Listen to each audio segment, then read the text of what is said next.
और इस वक्त एक और बड़ी खबर आ रही है। आपको बता दें, सुप्रीम कोर्ट का बड़ा फैसला है। खुली अदालत में होगी सुनवाई। फांसी की सजा पा चुके अपराधियों की दया याचिकाओं पर सुनवाई का तरीका सुप्रीम कोर्ट ने बदल दिया है।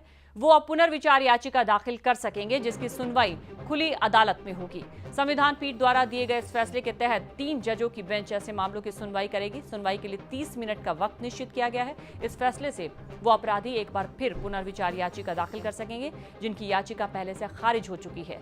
हालांकि क्यूरेटिव पिटीशन पर यह फैसला लागू नहीं होगा। इस वक्त की बड़ी खबर, दया याचिका को लेकर सुप्रीम कोर्ट का यह बड़ा फैसला सामने आया है कि अब खुली अदालत में यह सुनवाई हो सकेगी। कोर्ट ने यह कहा कि review petition in death cases जो है उसकी सुनवाई ओपन कोर्ट में होगी, 3 जजेस के सामने होगी और उसके लिए आधे घंटे का वक्त उन्होंने मुकर्रर किया है। लेकिन उस केस में जहां पे क्यूरेटिव पिटीशन भी डिसमिस हो चुका है, उस पर यह जजमेंट लागू नहीं करेगा। यही जजमेंट हुआ है। सर, कोर्ट ने यह भी कहा है कि जिनकी रिव्यू पिटीशन मना कर दी गई हैं पहले ही, लेकिन उनका एग्जीक्यूशन नहीं हुआ है, वो भी अपील कर सकते हैं। ये फैसला क्या था? ये फैसला था कि रिव्यू पिटीशन भले ही डिसमिस कर दिया गया हो, लेकिन डेथ सेंटेंस एग्जीक्यूट नहीं किया गया हो, उनकी रिव्यू पिटीशन की सुनवाई फिर से होगी अगर 1 महीने के अंदर एप्लीकेशन दिया गया टू रीओपन। और लेकिन अगर क्यूरेटिव पिटीशन डिसमिस हो चुका है तो कोर्ट का व्यू था कि तब ये जजमेंट उन पर लागू नहीं होगा। और इस वक्त हमारे reporter Shiva Tiwari phone line पर मौजूद है, उनसे जानकारी लेंगे। शिवा, सुप्रीम कोर्ट का एक बड़ा फैसला, क्या कुछ बदलाव आएगा इसके बाद?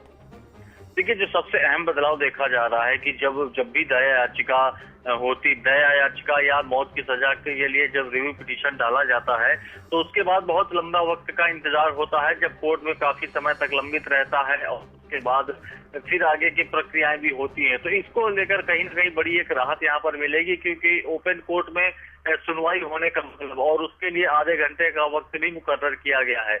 यानी रेगुलर बेसिस पर ऐसे जो मामले आएंगे, ऐसी जो पिटीशंस आएंगी, उन पर सुनवाई हो सकेगी। तो जो ये देरी होती है, जिसके से अगर किसी को कन्विक्ट किया गया, डेथ सेंटेंस दिया गया और वो काफी लंबे समय तक पिटीशन में ही मामला चलता रहता है, तो उसको ये फैसला जल्दी मिलेगा। और अगर उसकी अपील एक्सेप्ट होती है, कुछ कंडीशंस रखी गई हैं कि किन कंडीशंस में वो अपील कर सकेगा, उस पर पुनर्विचार किया जा सकेगा। कुछ ऐसी कंडीशंस हैं जिसमें अगर क्यूरेटिव पिटीशन जैसे हैं वो अगर कहीं पे खारिज हो चुकी है तो फिर वो दोबारा भी अपील नहीं किया जा सकेगा। तो इससे कहीं ना कहीं जो मामले की सुनवाई है और उनका निस्तारण है, उसमें रफ्तार बढ़ेगी और इससे लोगों को जरूर राहत मिलेगी। जी, आप हमारे साथ बने रहिए शिवा। इस बीच हम अपने दर्शकों को ये बता दें कि सुप्रीम कोर्ट के इस फैसले से किन्हें सबसे ज्यादा फायदा होगा। कोर्ट के इस फैसले का फायदा फांसी की सजा पा चुके अनगिनत अपराधियों को एक बार फिर से पुनर्विचार याचिका दाखिल करने का एक मौका मिला है। और इनमें 1993 के मुंबई सीरियल ब्लास्ट में फांसी की सजा पा चुके याकूब मेनन, 2000 में लाल किले पर हुए हमले के आरोपी मोहम्मद आरिफ प्रमुख शामिल है। फांसी की सजा पर सुप्रीम कोर्ट का यह बड़ा फैसला आया है, जिसमें पुनर्विचार याचिका पर दोबारा सुनवाई हो सकती है और अब यह सुनवाई खुली अदालत में की जाएगी। हालांकि और इस वक्त हमारे रिपोर्टर शिवा तिवारी हमारे साथ बने हुए हैं, एक बार फिर उनके पास चलेंगे। शिवा, ऐसे और जो 2 प्रमुख नाम सामने आए हैं, मोहम्मद आरिफ और याकूब मेनन, इसके अलावा कुछ और इस तरह के आतंकियों के नाम शामिल आ रहे हैं जिन्हें फायदा मिल सकता है इस फैसले के तहत?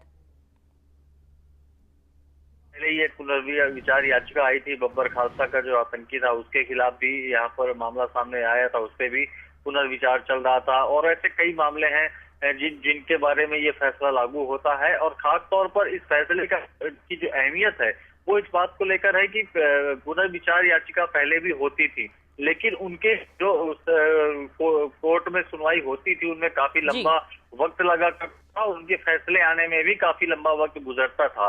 और कोर्ट पहले भी ये बात कह चुका है कि किसी आदमी को डेथ सेंटेंस दे दिया जाता है तो उसके तमाम याचिकाओं पर तुरंत फैसला होना चाहिए, क्योंकि वो हर दिन अपनी सजा भुगत रहा होता है। या उसको डेथ सेंटेंस दी जाएगी या उसको नहीं दी जाएगी। तो इसको लेकर एक कहीं ना कहीं सुधारात्मक प्रक्रिया। बहुत बहुत शुक्रिया पूरी जानकारी के लिए आपका।